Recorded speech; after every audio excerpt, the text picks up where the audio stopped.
কিছু গুরুত্বপূর্ণ বিষয় রয়েছে আপনাদের জানানোর জন্য। নেপালকেও শেষমেশ ঝুঁকতে বাধ্য করল ভারতের ডিপ্লোম্যাটিক পাওয়ার। ইতালি এবং বাংলাদেশের পর নেপাল চীনের ফাঁদ থেকে বেরিয়ে ভারতের শরণাপন্ন হয়েছে। আর নেপাল ভারতের হাতে অনেক ইন্টারন্যাশনাল এয়ারপোর্ট সঁপে দিতে চলেছে। আর সেগুলোর মধ্যে কিছু এয়ারপোর্ট এমন রয়েছে যেগুলো বানানোর জন্য চীন ভালো রকম পয়সা খরচ করেছে। ওদিকে অন্যদিকে জার্মানি এবং স্পেনের মাঝে ভারতীয় নেভিকে সাবমেরিন বিক্রি নিয়ে শুরু হয়ে গেছে রেষারেষি। দুই দেশই ভেবে নিয়েছে ভারতকে হাতিয়ারে পরিপূর্ণ নিজেদের অ্যাডভান্স এবং শক্তিশালী সাবমেরিন মিনিমাম কস্টে বিক্রি করবে। এছাড়া বিগত কিছু বছরে কাতারের সঙ্গে ভারতের সম্পর্কে যে তিক্ততা এসেছিল সেটা এখন পুনরায় ঠিক হতে চলেছে। এস জয়শঙ্কর মহাশয় কাতার যাত্রায় গেছিলেন। আর আশা রয়েছে কাতারের তরফ থেকে যে 12টার মতো মিরাজ 2000 ফাইটার জেট অফার করা হয়েছে সেগুলোকে ভারত কিনতে পারে। মানে সব মিলিয়ে দেখা হলে ভারত অনেকগুলো রণনৈতিক পদক্ষেপ একসাথে নেওয়া শুরু করে দিয়েছে। তো লেটস স্টার্ট।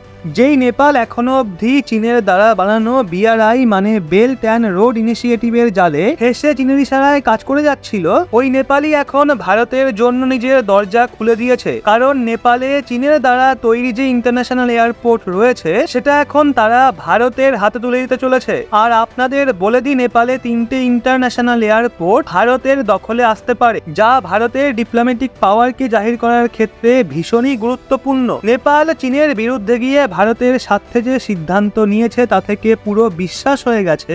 ইতালি এবং বাংলাদেশের পর এখন নেপালও ভারতের সান্নিধ্যে চলে এসছে। নেপালের সূত্র থেকে জারি করা খবর অনুযায়ী ভারতের বিলিয়নস অফ ডলারের কোম্পানি আদানি এন্টারপ্রাইজেস নেপালের 3টে ইন্টারন্যাশনাল এয়ারপোর্টকে সঞ্চালন করতে চলেছে। মানে দেখা হলে নেপাল এখন ভারতের জন্য নিজের দরজা খুলে দিয়েছে। আর এটা কোনো ছোটখাটো ব্যাপার নয় যে নেপাল ভারতের হাতে এমন ইন্টারন্যাশনাল এয়ারপোর্ট সঞ্চালনার দায়িত্ব ভার দিতে চলেছে যা চীনের সহায়তায় বানানো হয়েছে। রিপোর্টে এটাও বলা হয়েছে আদানি এন্টারপ্রাইজেস এর subsidiary company Adani ports holding limited Nepal এজেন্সির ডাকে ইন্টারন্যাশনাল এয়ারপোর্টের সঞ্চালককে নিয়ে সিভিল এভিয়েশন অথরিটি অফ নেপালের সাথে নেগোসিয়েশন শুরু করে দিয়েছে।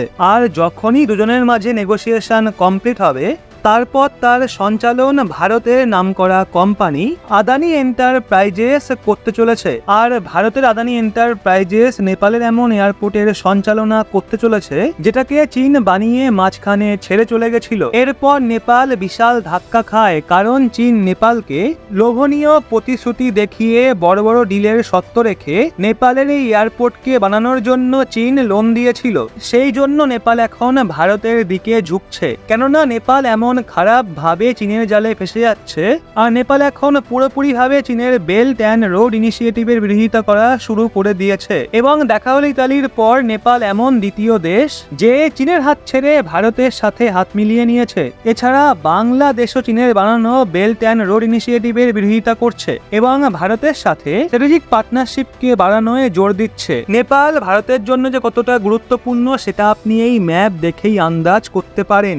যেখানে নেপালের একদিকের সীমা ভারত সংলগ্ন, সেখানে তার বিপরীত সীমা চীন সংলগ্ন। আর যদি আমরা নেপালের ওপর ঠিকমতো কন্ট্রোল বজায় রাখতে না পারি তাহলে এটা ভারতের জন্য ভবিষ্যতে বিপদ হয়ে উঠতে পারে। আর চীন নেপালের লোকেশনের ফায়দা তুলে ভারতে গোয়েন্দাগিরিও চালাতে পারে। এবার যাচ্ছি পরবর্তী খবরে, তবে তার আগে আপনাদের কাছে একটা ছোট্ট রিকোয়েস্ট। এই চ্যানেলের ওপর কমিউনিটি গাইডলাইন স্ট্রাইক রয়েছে, যে কোনো সময় যা কিছু ঘটতে পারে। সেই জন্য রহস্য বাংলা পরিবারকে বাঁচানোর জন্য আপনারা তাড়াতাড়ি কমেন্ট বক্সে পিং করা লিঙ্ক থেকে নতুন চ্যানেলে চলে আসুন। ওই চ্যানেলের ভিডিওগুলো দেখেই পরিবারকে সেখানেও বড় করে তুলুন। তো এখন যেটা বলছিলাম, জার্মানি এবং স্পেনের মাঝে ভারতকে নিজের সাবমেরিন বিক্রি নিয়ে রেষারেষি শুরু হয়ে গেছে। আপনাদের বলে দিই, এই সময়ে ভারত নিজের নেভি পাওয়ারকে ইনক্রিজ করার জন্য এমন সাবমেরিন কিনছে যা এআইপি মানে এয়ার ইন্ডিপেন্ডেন্ট প্রোপালশন টেকনোলজিতে পরিপূর্ণ হবে। আর কামাল করা বিষয় হলো এই ধরনের টেকনোলজি সম্পন্ন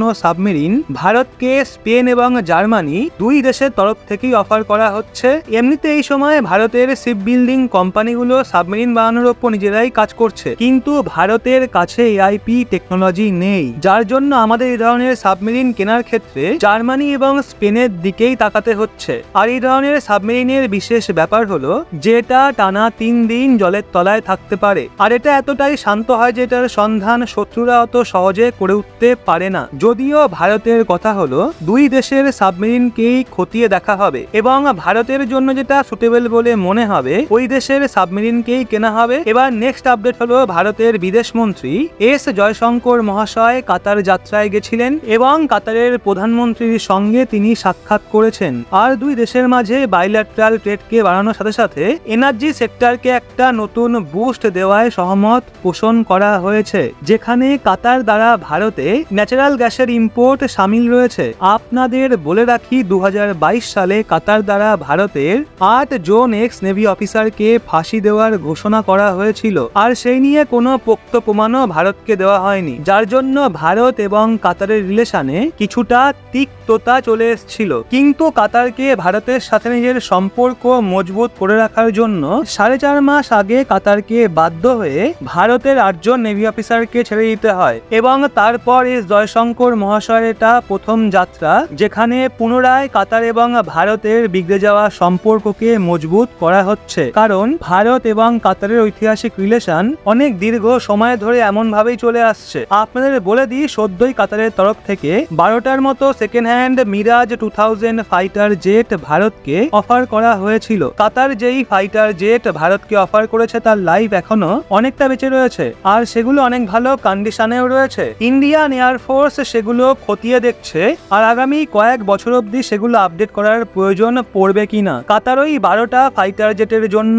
প্রায় 5,000 কোটি টাকা চেয়েছে। আপাতত ভারত এখনো কথাবার্তা বলে অ্যাডজাস্ট করার চেষ্টায় রয়েছে এবং এস জয়শঙ্কর মহাশয় যাত্রা থেকে এই বিষয়টা নিয়ে আশা বেড়ে গেছে যে ভারত এই ফাইটার জেটগুলো কিনতে পারে। এছাড়া ভারতের প্রধানমন্ত্রী নিজের তৃতীয় কার্যকালে খুব দ্রুত রাশিয়া যাত্রা করতে চলেছেন। আর অবাক করা বিষয় হলো এই খবরটা আমেরিকার হার্টবিট বাড়িয়ে দিয়েছে। আমেরিকা চায় না যে ভারত এবং রাশিয়ার বন্ধুত্ব আরো বাড়ুক, কেননা ভারত এবং রাশিয়ার মাঝে ট্রেড হওয়ায় আমেরিকার প্রচন্ড লোকসান হচ্ছে। আর আমেরিকা সবচেয়ে বেশি অবাক তখন হচ্ছে যখন আমেরিকার স্যাংশন সত্ত্বেও ভারত এবং রাশিয়ার মাঝে ইরান এবং আজারবাইজান হয়ে ইন্টারন্যাশনাল নর্থ সাউথ ট্রান্সপোর্টেশন করিডোরে কাজ শুরু হয়ে যায়। আর এই রাস্তা দিয়ে যেই কয়লা ভারতে পাঠানো হয়েছিল সেটা মুম্বাই পৌঁছেও গেছে। তো বন্ধুরা, এই ছিল আজকের আপডেট। এখন এই নিয়ে আপনাদের মতামত কমেন্টে অবশ্যই জানান। আর হ্যাঁ, এই রহস্য বাংলা পরিবারকে বাঁচাতে কমেন্ট বক্সে দেওয়া লিঙ্ক থেকে তাড়াতাড়ি নতুন চ্যানেলে চলে আসুন।